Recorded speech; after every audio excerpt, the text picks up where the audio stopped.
तुम्हारी मिर्गी ठीक हो जाए। लड़की वालों ने सुन लिया, विवाह उटक गया। उनका नाम था बिगाड़ू चंद। और जब बिगाड़ू चंद का अंतिम समय आया तो पूरे गांव को बुलाया और हाथ जोड़ करके कहा, मैंने बहुत बुरे काम किए, मैंने सबके काम बिगाड़े, दो काम कर देना। क्या? जब हम मरें तो मेरे मुंह में खूंटा ठोक देना,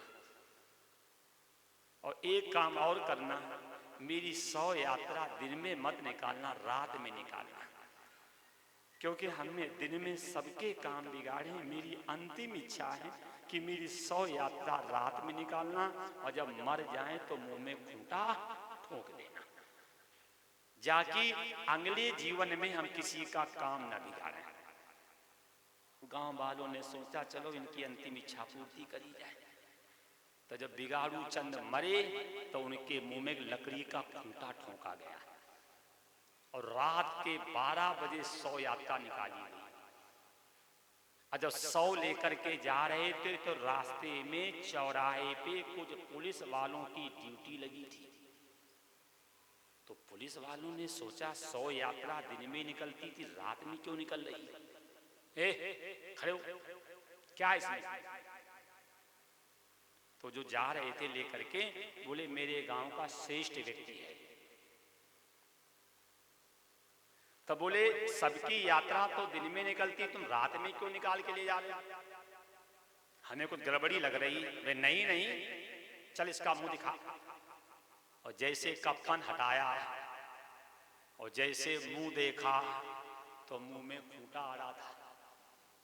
पुलिस वालों ने कहा, कम बखत, अब मैं समझ गया तुमने सबने मिलके इसको मारा है, और मार करके रात के समय फूंकने जा रहे। उठाया, उठा करके सबको बंद कर दिया और सब जेल में रो रहे हैं, बिगाड़ू चंद तूने जिंदगी भर तो परेशान किया और मरा तब भी जेल दे गया।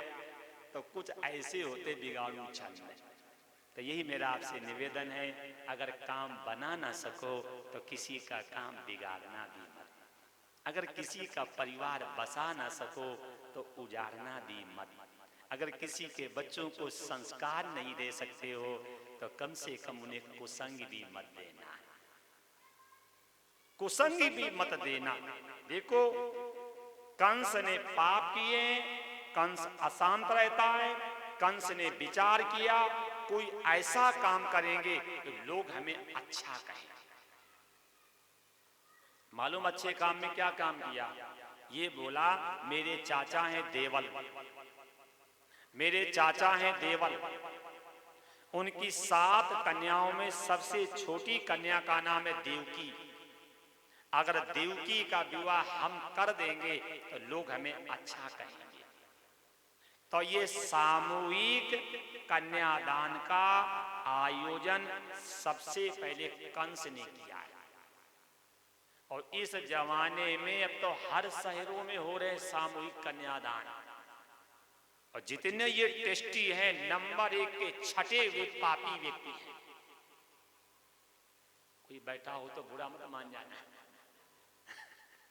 जितने ये संस्था बना बना करके बैठे सब नंबर 1 के पापी। क्यों? ये सामूहिक कन्यादान का आयोजन जो है सबसे पहले कंस ने किया है। किस लिए? लोग हमें अच्छा कहें। मंत्रियों से मंत्रणा की गई। एक सूरसेन के पुत्र थे वसुदेव जी।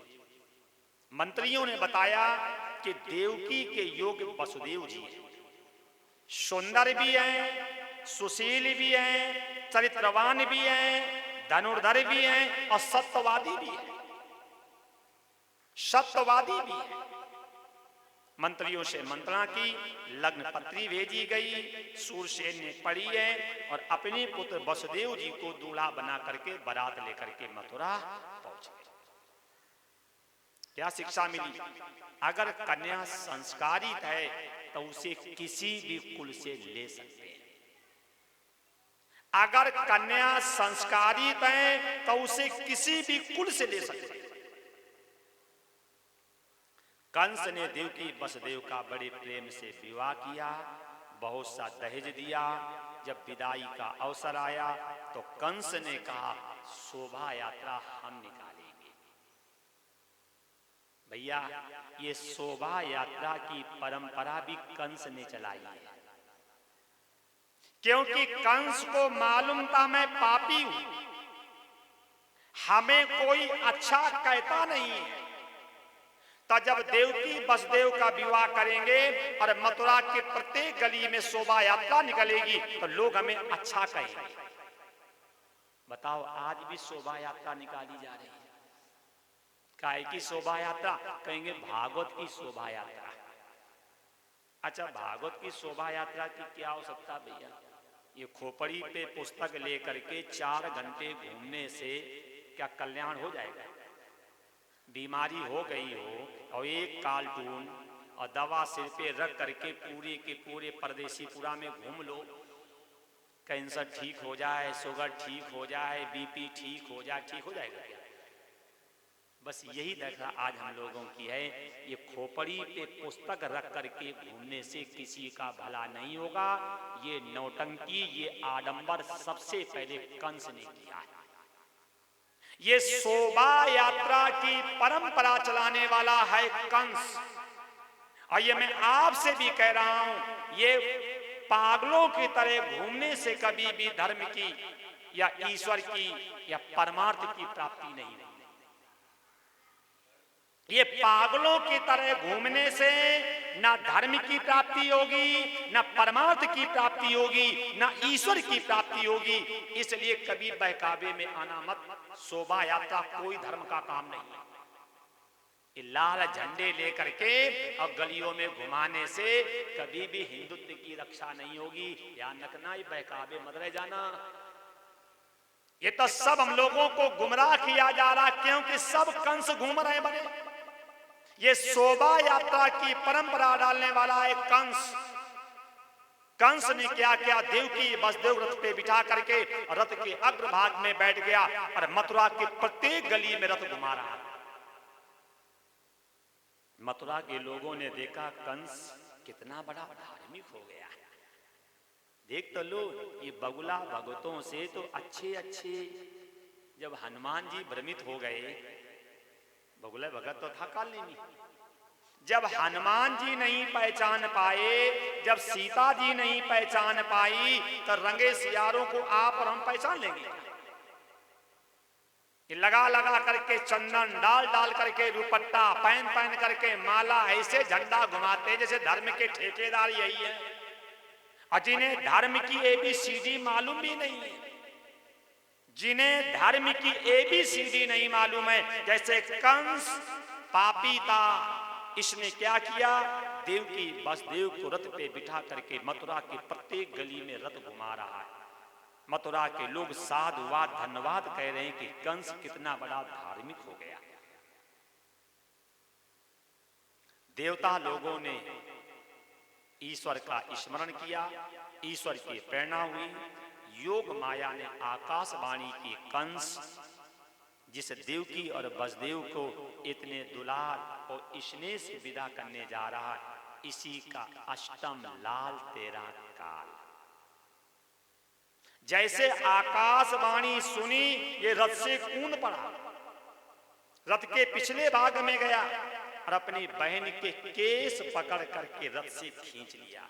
देखो सब ऐसे भगत होते हैं, खूब मंदिर में खड़े, माथा रंग रंग के माला पहन करके, लाल पीले कपड़े पहन के, और थोड़ा अगर कहीं प्रसाद लेने में दिक्कत हुई तो फिर देखो एकदम रावण बन जाते हैं। गाते खूब हैं, जाई विद राखे राम ताई विद रहिए, और कहीं अगर किसी का हाथ लग गया तब फिर भूल गए थे क्या? ध्यान रखना, जितने ये रंगे हुए या बने हुए जो भगत हैं, इनकी सच्चाई बहुत जल्दी खुल जाती है। कंस अपने आप को बड़ा धार्मिक बनना चाह रहा था। जैसे आकाशवाणी सुनी कि अष्टम लाल तेरा काल, रथ से कूद पड़ा और बहन के केस पकड़ करके रथ से खींच लिया और निकाल करके तलवार बहन का सिर काटने को तैयार हुआ। वसुदेव जी ने हाथ पकड़ लिया, कंस क्या कर रहे हो? जिस बहन की हाथ की मेदी अभी पूछी ना हो, जिस बहन के पैरों की मावर अभी धुली ना हो, जिस बहन ने अभी ससुराल का मुंह देखा ना हो, और आप उसका सिर काटने जा रहे। कंस ने कहा, वसुदेव जी ये बहन नहीं है, ये नागिन है। ये बहन नहीं है, ये नागिन है। ये बहन नहीं है, ये बांसों का समूह है। इसी से लाठी पैदा होगी, कंस मरेगा। इसी से सांप पैदा होगा, कंस को डसेगा। न बचेंगे बांस, न बनेगी लाठी, न बचेगी नागिन, न पैदा होगा नाग, न मरेगा कंस। ये बहन नहीं, ये नागिन है। इसी के नाग पैदा होगा, मुझे डसेगा। सांप समझाया, दाम लोभ दिया। वसुदेव जी ने कहा, कंस सारी हत्याओं का प्रायश्चित है, लेकिन स्त्री हत्या, कन्या हत्या का कोई प्रायश्चित नहीं। सारी हत्याओं का प्रायश्चित है, लेकिन स्त्री हत्या का कोई प्रायश्चित नहीं। साम दाम लोभ दिया, दंड। वसुदेव जी ने कहा, सुनो कंस, विवाह के पहले कन्या पे अधिकार पिता का होता है, और कन्यादान होने के बाद कन्या पे अधिकार पति का होता है। पति के रहते हुए अगर पत्नी का अपमान होता है तो ऐसा पति नरक का भागी बनता है। पुत्र के रहते हुए अगर माँ बाप का अपमान होता है तो ऐसा पुत्र नरक का भागी बनता है। शिष्य के रहते हुए अगर गुरु का अपमान होता है तो ऐसा शिष्य नरक का भागी बनता है। राजा के रहते हुए अगर प्रजा का अपमान होता है तो ऐसा राजा नरक का भागी बनता। मैं इसका पति हूं, मैं इसका पति हूं। मेरे आंखों के सामने अगर मेरी पत्नी का अपमान किया जाएगा तो मुझे नरक मिलेगा, मुझे नरक मिलेगा। इसलिए पहले आप हमसे करिए युद्ध, और अगर हम युद्ध में हार जाएं तो जो मर्जी है वो सो अपनी बहन के साथ कर लेना। कंस ने मन में सोचा, अगर वसुदेव जी से हम युद्ध करेंगे तो हार जाएंगे। क्यों? वसुदेव जी उस जमाने के धनुर्धर और सत्यवादी भी थे। कंस को यह बात मालूम थी कि अगर मैं इनसे युद्ध करूंगा तो हार जाऊंगा। ये भी शिक्षा लो, किसी व्यक्ति से विवाद करना हो तो सबसे पहले उसकी औकात देख लेना। जिससे आप पंगा लेने जा रहे हो, जिससे आप मुकदमा करने जा रहे हो, जिससे आप विवाद करने जा रहे हो, पहले उसको देख लो, तुम्हारे बराबर का है, तुमसे सवाया है। मुकदमा करने से पहले, विवाद करने से पहले सामने वाले की औकात देख लो। कंस को यह बात मालूम थी कि अगर मैं इनसे विवाद करूंगा तो मारा जाऊंगा। अच्छा, राक्षस लोगों में इतनी समझ है, हम लोगों में समझ नहीं इतनी। क्या ये यूरिया के गेहूं खा खा करके समझ लग रहा पूरी चली गई। ये वैद्य जी चिल्ला चिल्ला के कहते हैं, पैर रखो गरम, पेट रखो नरम, सिर रखो ठंडा, फिर आवे डॉक्टर वैद्य तो कुचल के मारो डंडा। है? अब यहाँ पैर गरम रखते नहीं, पेट नरम रखते नहीं, सिर ठंडा रखते नहीं। पैर रखो गरम अर्थात थोड़ा टहला करो, बैठे बैठे आदर मत मारा करो। पैर रखो गरम और पेट रखो नरम। 8 रोटी की भूख है तो 6 खाओ। और यहाँ क्या सोचेंगे, बोले पेट अपना है, अन्न पराया है, 6 की भूख, बोले 8 खा लो। अरे 8 की भूख है तो 6 खाओ, स्वस्थ रहोगे। और यहाँ तो खाने के लिए जीते हैं। हम तो माताओं से बड़े दुखी रहते हैं, सुबह से रसोई में घुस जाएंगे, उस शाम तक कबड्डी खेलती रहती, और घाटी के नीचे सब माटी। घाटी के नीचे सब माटी। अब फिर देखो जब खाने बैठेंगे तो कहेंगे चरखी सब्जी लाओ कि नमकीन लाओ कि ये लाओ कि वो लाओ। अब आप लोगों की आदत पड़ी, अपने को तो स्वाद मिलता ही नहीं, अपने को तो ये भूख लगे कुछ भी दो टंकी में डाल, बस। अपने को तो टंकी भरने से मतलब है कि जैसे गाड़ी चलती रहे। अगर आप लोगों के जीवन में यही सिद्धांत आ जाए कि भूख एक बीमारी है और भोजन उसकी औषधि है और औषधि में स्वाद लिया नहीं जाता। बोलो, डॉक्टर के पास जाकर के आप डॉक्टर साहब से कहते हो कि टेस्टी दवा दो, कहते हो कभी? डॉक्टर के पास जाकर के आप कभी कहते हो कि मीठी दवा दो? तब भूख एक बीमारी है, भोजन उसकी औषधि है और औषधि में स्वाद लेना नहीं चाहिए। लेकिन ध्यान रखना, ये बातें किनके लिए हैं? साधकों के लिए हैं।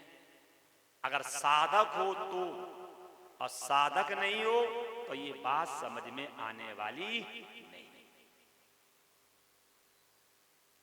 कंस ने कहा, वसुदेव जी, अगर मेरे स्थान पे आप होते तो आप क्या करते? अगर तुम्हें मालूम हो जाए कि इस लड़की से जो लड़का पैदा होगा वो मुझे मारेगा, तो लड़की को तुम छोड़ोगे या मारोगे? वसुदेव जी ने कहा, मारेंगे। तो कंस ने कहा, फिर हमें काहे रोक रहे हो? फिर हमें क्यों रोक रहे हो? वसुदेव जी ने कहा, मैं इसलिए रोक रहा हूं, मैं आपको वचन दे रहा हूं कि 8वीं संतान ला करके मैं आपको दे दूंगा। आप ना तो अपनी बहन को मारिए और ना 7 पुत्रों को मारिए। जब आकाशवाणी कहती कि अष्टम लाल तेरा काल, तो 8वीं संतान ला करके हम आपको दे देंगे। कंस ने कहा, कहीं ऐसा ना हो पुत्र का मुख देख करके धर्म को भूल जाओ। वसुदेव जी क्या कहते हैं सुनो। देखो, पहले लोगों को आत्म बल था, आज तो लोभ में इतने ज्यादा अंधे हो गए हैं कि लोगों पे विश्वास ही नहीं रहा। लो भाई, जान लिया। वसुदेव जी कंस से कह रहे हैं, सूर्य भगवान पूरब को छोड़ करके पश्चिम से उदय हो जाएं। चंद्रमा से आग पैदा हो सकती है, सूर्य भगवान से ठंडक पैदा हो सकती है, बांझ स्त्री के संतान पैदा हो सकती है, लेकिन हम पुत्र का मुख देख करके धर्म को भूल जाएं, इस बात को मत मानना। देखिए वसुदेव जी को अपने पर कितना विश्वास है कि सारे के सारे असंभव संभव हो सकते हैं। अच्छा, ये असंभव है कि नहीं? सूर्य भगवान पूरब को छोड़ करके पश्चिम से उदय हो सकते हैं? नहीं हो सकते, असंभव है। क्या चंद्रमा से कभी आग पैदा हो सकती? नहीं हो सकती। क्या सूर्य भगवान से कभी ठंडक पैदा होगी? कभी नहीं होगी। ये असंभव है। बोले असंभव संभव हो सकते हैं, लेकिन हम पुत्र का मुख देख करके धर्म को भूल जाएं, इस बात को मत मानना। हम पुत्र को देख करके धर्म को भूल जाएं, इस बात को मत मानना। कंस को वसुदेव जी पे विश्वास था। क्यों? ये सत्यवादी है, इन्हें धर्म की चिंता है, इन्हें सत्य की चिंता है, इन्हें पुत्र की चिंता नहीं। उसी समय कंस ने देवकी वसुदेव को छोड़ दिया, और जैसे कंस ने देवकी वसुदेव को छोड़ा है, वापस अपने राज्य बटेश्वर आए हैं। ईश्वर की कृपा हुई है, इनके एक पुत्र पैदा हुआ है। धर्म की रक्षा के लिए वसुदेव जी अपने पुत्र को लेकर के कंस के पास गए। वसुदेव जी अपने पुत्र को लेकर के कंस के पास गए, और जैसे पुत्र को लेकर के कंस के पास गए, देखो कंस को दया आ गई, कंस को दया आ गई। देखो तो छोटे छोटे बच्चों को देख करके कंस को दया आई, लेकिन आज के माता पिता को दया आती है? देखो माँ बाप की चतुराई, करते हत्या और हंस के बताते हैं सफाई। रावण ने गर्भ के बच्चे नहीं मारे हैं, कंस ने गर्भ के बच्चे नहीं मारे हैं, हिरण्यकश्यप और हिरण्याक्ष ने गर्भ के बच्चे नहीं मारे हैं। आज के माँ बाप ध्यान रखना, स्कंद पुराण में लिखा भी है कि जो पुरुष गर्भपात करवाता है उसके हाथ का पूजन, पाठ, जप, दान, तीर्थ सब निरर्थक हो जाते हैं। लेकिन आज इन बातों को कोई मानने को तैयार नहीं, इसीलिए सब अशांत है। कंस ने छोटे से अबोध बच्चे को लिया, दया आ गई, ये बोलने में असमर्थ, खाने में असमर्थ, पीने में असमर्थ, उठने में असमर्थ, ये क्या मुझे मारेगा? कंस को दया आ गई, कंस ने पुत्र को छोड़ दिया है। नारद जी गए हैं, जाकर के नारद जी ने समझाया है, देवताओं की भाषा गोल होती है, पहला भी आठवां हो सकता है, आठवां भी पहला हो सकता है, चौथा भी आठवां हो सकता है और आठवां भी चौथा हो सकता है। देवताओं की भाषा गोल है। कंस ने कहा गुरुजी तो क्या सबको मार दूं? नारद जी ने कहा देखो मैं आपका गुरु हूं, बताना मेरा धर्म है और मारना न मारना ये आपका कर्म है। देवर्षि बता करके चले गए। इसके बाद कंस ने एक एक करके 6 संतानों का उद्धार कर दिया। सूर्य ग्रहण का पर्व था, देवकी, वसुदेव, नंद बाबा, यशोदा, रोहिणी, ये सब लोग समुद्र स्नान करने के लिए गए। जब सब लोग समुद्र स्नान करने के लिए गए, उसी समय योग माया ने देवकी का 8वां 7वां गर्भ रोहिणी के पेट में स्थापित कर दिया। इसमें भी कोई संशय तो है ही नहीं, तो डॉक्टर सब कर रहे नहीं कर रहे है कि नहीं भाई? जो आज हो रहा है ये पहले सब हो चुका है। अब डॉक्टर लोग परख नली से बच्चे करते नहीं करते? पहले देख लो, भागवत में मानधाता के पुत्र मतलब बाप के लड़का पैदा हुआ है। इस जमाने में टीबी है, टीबी तो उस जमाने में भी थी। कहां? कुरुक्षेत्र में हो रहा था महाभारत, और हस्तिनापुर में अंदर बैठ करके संजय सब देख रहे थे। तो दिव्य दृष्टि माने टीवी तो थी और क्या थी? जैसे आप नहीं लगाते सीसी कैमरा, लगाते हैं? भागवत में आया है, शंबरासुर नाम के राक्षस ने रुक्मिणी के शयन कक्ष में मायावी विद्या, और उसी मायावी विद्या को कहते हैं सीसी कैमरा। मोबाइल पहले भी था। 10वें स्कंद में कथा सुनेंगे आगे कि जिस समय हनुमान जी द्रोणाचल पर्वत को लेकर के जा रहे थे दक्षिण में, तो हनुमान जी को राम जी ने फोन किया कि पुल बन गया है, पुल बन गया है। तो कहने का मेरा आशय यह है, टीवी पहले भी थी, मोबाइल पहले भी था, ये शास्त्र से देख सकते। ये थोड़ा कथा से हम इसलिए संकेत कर देते हैं कि हम लोग ये समझते हैं कि विज्ञान बहुत बड़ा है। अभी विज्ञान ज्यादा नहीं बढ़ा है। अच्छा आप बताओ, जितने ये तोप या आइटम बम है, इनको चलाने के बाद आइटम बम वापस आता है? आता है? नहीं आता। और महाभारत में लिखा है कि जितनी भी मिसालें चलती थी, जितने भी ब्रह्मास्त्र चलाए गए, और ये मारने के बाद पुनः फिर वापस आ जाते थे। तो अब बताओ, इस जमाने का विज्ञान ज्यादा विकास कर रहा है कि उस जमाने का ज्ञान ज्यादा कर रहा है? उस जमाने में जो अस्त्र शस्त्र चलाए जाते थे, सामने वाले का विध्वंस कर करके पुनः वापस आ जाते थे। अभी इतना विकास हुआ है क्या? ये मैं कभी आप महाभारत की कथा देखें, उसमें सब बातें लिखी। तो कहने का मेरा आशय है ये कथा से शिक्षा ले लेना कि सातवां गर्भ जब रोहिणी के पेट में स्थापित किया गया, कंस को ये बात मालूम हुई कि सातवां गर्भ खंडित हो गया है। सातवां गर्भ जो है बोले खंडित हो गया।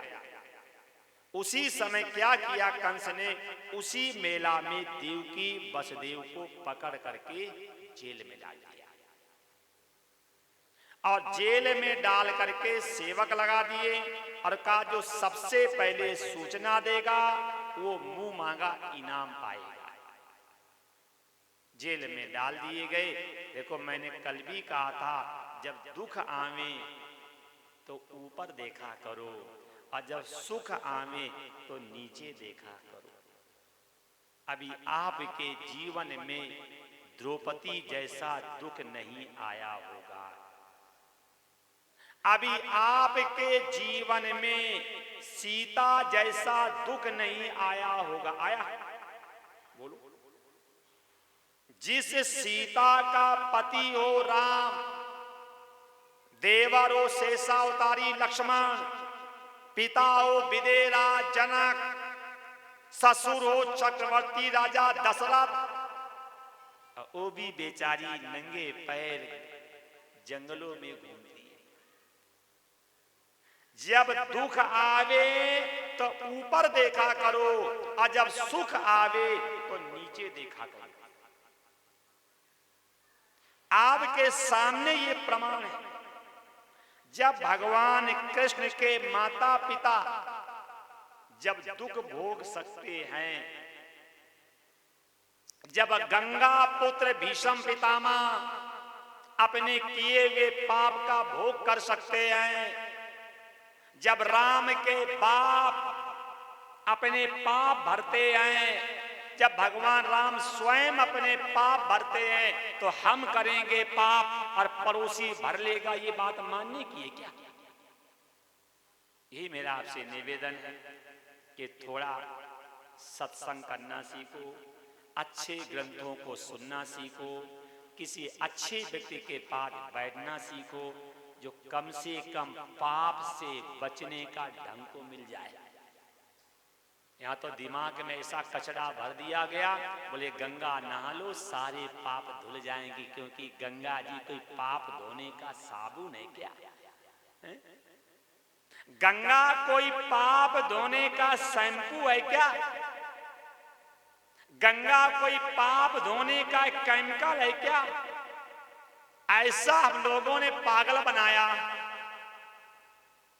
इसीलिए मैं आपसे कहता हूं भैया, अवश्य में भोक्तव्यम कृतम कर्म शुभाशुभम न छीते कर्म कोटि कल्प सतेरपि। चाहे करोड़ों जन्म लेने पर जाएं, फिर भी जीव को अपने शुभ और अशुभ कर्मों का भोग करना पड़ेगा। इसलिए ये दिमाग से बिल्कुल कचरा निकाल देना कि मंदिर जाएंगे तो पाप कटेंगे, कथा सुनेंगे तो पाप कटेंगे, नर्मदा जी नहाएंगे तो पाप कटेंगे, ये सब अनावश्यक बातें हैं। गंगा नहाना है प्रायश्चित, मंदिर जाना है प्रायश्चित, कथा सुनना है प्रायश्चित। ये कथा से थोड़ी शिक्षा ले लेना, आए हो तो इसलिए। अब बाकी तो सब यही बताते हैं, प्रयाग में आ जाओ, जेम कटवा जाओ, बैकुंठ पहुंच जाओ, यही सिखाते ही सब। महीना भर पाप करो, अमावस्या को नर्मदा जी में नहा लो, 11 रुपया दे दो पंडों को, बोले पाप सब खत्म, सब खत्म। ये कथा से शिक्षा ले लेना। जब राम को अपने पाप भरने पड़े, जब राम के बाप को अपने पाप भरने पड़े, जब गंगा पुत्र भीष्म पितामह को अपने पाप भरने पड़े, तो हम करें पाप पड़ोसी भर ले, ये बात मानने की है क्या? ये बात बिल्कुल मानने की नहीं। ये कथा से शिक्षा ले लो। स्वयं भगवान कृष्ण के माता पिता दुख भोग रहे हैं, जेल में पड़े हुए हैं, और ईश्वर को दोष नहीं दे रहे, दोष अपने कर्मों को दे रहे हैं। हम भी आपसे कहते हैं कभी ईश्वर को दोष मत देना। यहाँ तो सबसे बड़ी कमी है। काम बन जाए तो हमने परिश्रम किया, और काम बिगड़ जाए बोले भगवान की यही मर्जी थी। बिगड़े काम में भगवान की मर्जी थी और बने काम में आपकी मर्जी थी। और ये मैंने